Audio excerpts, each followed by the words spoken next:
As a mobile DJ or musician during this time of year, which is fall into winter, you want gear that's fly and functional.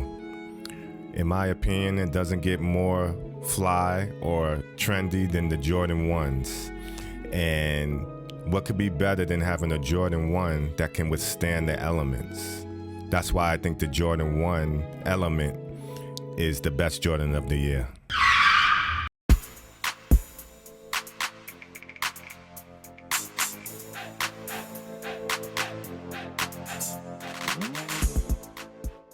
What's up, guys? Sean Phearnone McPherson back to you with another Gear and Gadgets, where I talk gear, clothing, and all type of little gadgets for musicians, DJs, and artists alike. Today, I'm going to talk about something that I really love, which is apparel, especially the apparel that's under the DJ booth, which is the sneakers or shoes that's on your feet. The reason why I like to talk about that as a DJ or a musician, a lot of times we're on our feet for long periods of time. And we want to be stylish, especially if you're doing a residency in like a restaurant, a club or bar where people can actually see you and you're not up hidden in the DJ booth. Today, I'm talking about an iconic shoe, Jordan 1 shoe. Usually, Nike saves winterizing their shoes for things like the Air Force 1, the ACG line, more like hiking, mountain hiking. But I'm really hyped that they put it on the iconic Jordan 1 because, people wear that out all the time when they go out to clubs. They dress it up, dress it down. And to be able to have a shoe that's not going to get messed up in the snow of New York City or, just like in the urban streets when it rains is really exciting. And here it is. I have the particle gray Gore-Tex Nike Jordan 1.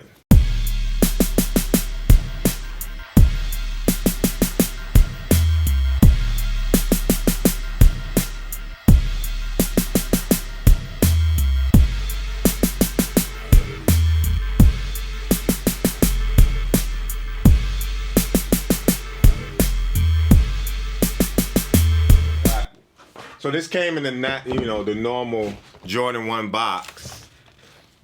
The only difference is these are called Air Jordan 1 Element to face the elements.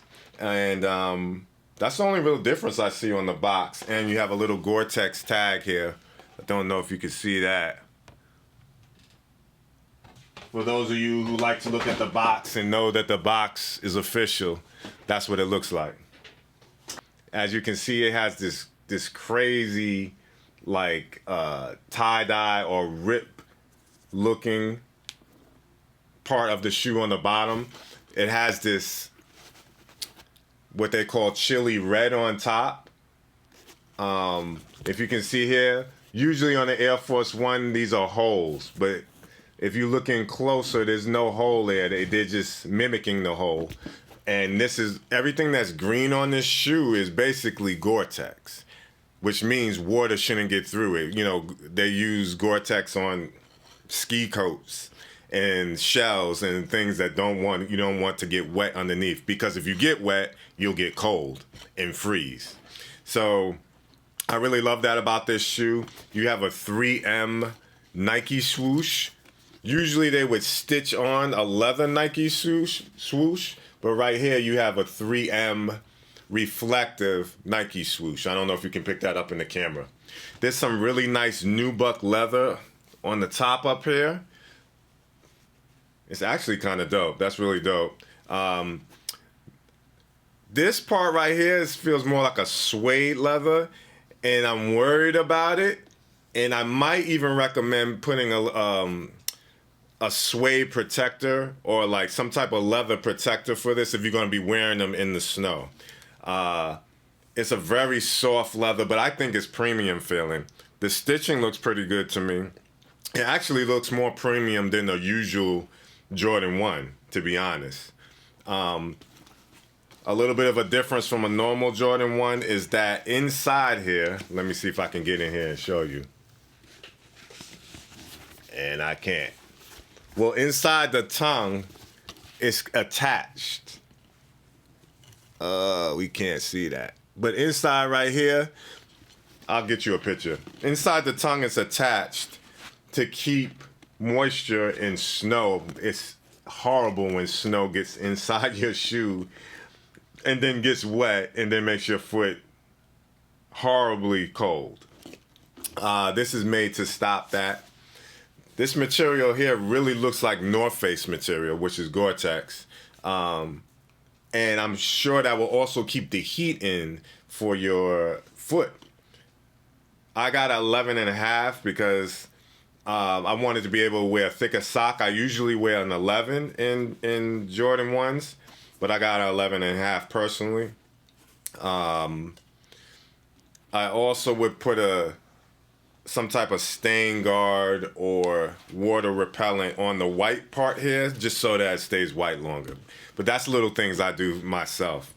I think this shoe is going to last a long time. It might outlast a lot of my other Jordan 1s that I have, and I have a lot of Jordan 1s. I have some other examples of Gore-Tex right here. This is a Gore-Tex Air Force 1. And similar to what's inside of here, I picked this shoe up because it's easier to see inside that there's a sock liner that is not in the normal shoes. And this is what keeps your foot dry and surrounds your foot with Gore-Tex. And, you know, you're used to seeing Gore-Tex on shoes more like this from Nike. But I'm really stoked that they put it in this Jordan because I can wear this, man, you know, with an all-black outfit in New York City. You can get in the club. Slaves in here. So I want to get into the pros of these particle gray Element Air Jordan 1s. Well, the first pro, they're winterized, which means you can wear them in inclement weather, snow, rain, sleet. The classic Jordan 1 silhouette is that's a pro in itself because it's classic. Everybody's should be happy with that. And they're very easy to style. I think that's why Jordan 1s do so well, is because you can style them, dress them up or dress them down. And even though I really like these shoes and I'm recommending them, I feel like we should also get into some cons. And the first con is that it's snug on top of the foot. And I imagine that's because of the Gore-Tex sock liner. The retail price is kind of high, but Jordan 1s have been running high lately at $200. And they're about $30 over in the resale market. And the third con is breathability. Because of all that Gore-Tex and all that snug fit keeping you warmth in, if your feet get hot or sweat, these might be a little uncomfortable. And now my most controversial statement here on Gear and Gadgets this year is that I believe that these Jordan 1 particle grays are the best Jordan 1 of 2021. And before y'all all try to argue with me and trash me in the comments, the reason why I believe the Air Jordan 1 Element is the retro Jordan of the year is because the Gore-Tex keeping your feet warm and dry, the particle gray colorway with the grays and greens. If I only had one Jordan to wear and you laid out all the Jordan 1s that came out this year, I would take this particle gray any day. Traveling all over and performing as an instrumentalist and a DJ, I don't think there's any sneaker that can beat it out. There is the other bone gray colorway, but I personally like these. So yeah, I think these are definitely the Jordan 1s of the year and maybe even the shoe of the year. But there's a couple of Yeezys that I'm really feeling as well. So once again, I'm Phearnone McPherson. I want to thank you for coming by my channel. I really appreciate all my followers, even though my channel is not huge yet. You guys coming by and making comments in the bottom, I really appreciate that because I'm really trying to build this channel and bring a service to DJs, musicians, and artists alike. Make sure you like, make sure you subscribe, And also, what shoe would you like to see winterized out of Nike's collection that might not have been thought of as a winterized shoe? Because I know that Jordan 1, it came out of nowhere. To put Gore-Tex on that is a game changer, in my opinion. Thanks for coming by again. Shay Sean Phearnone McPherson. Peace.